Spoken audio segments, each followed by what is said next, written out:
It's not unique, but certainly the Camera Obscura on Douglas Head, a Victorian-era survivor, comes close. But it was in a delicate state until it had a major overhaul. Prior to that, it was owned by Marian Heaton and her family. Marian used to sit in the doorway, collecting a modest sum from those who wanted to see inside. One of them was David Callister.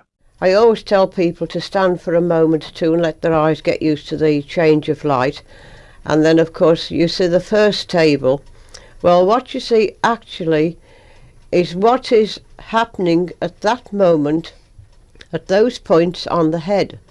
I mean, people walking about, the ships coming and going, or even the buses on the top road.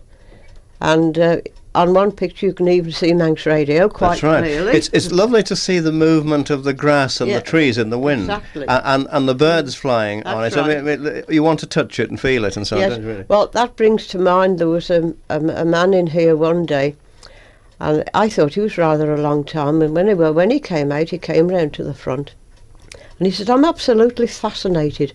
He said, "I've been watching a butterfly go from one flower to another."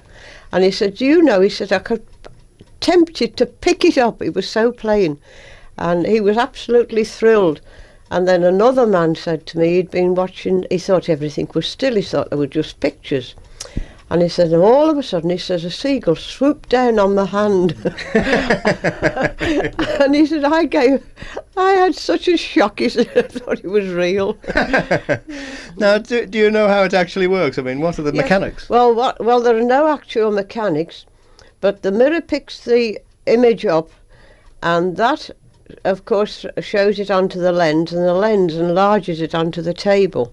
Now, there are quite a few around, but they're of a single table type.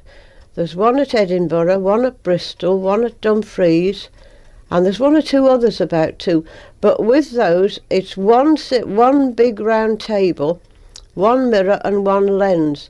And when you go in, after it's all made dark, the operator or the person viewing turn a handle and it turns the mirror round, and that brings the picture onto this round table. Here you just walk around and see the pictures. You can walk from one table to the other, or if you want to, you can go back and have a look at something that's gone, and you can watch the boat too, quite a long distance out. Once you pick it up, you can watch that from one table to the next until it gets right down to the pier.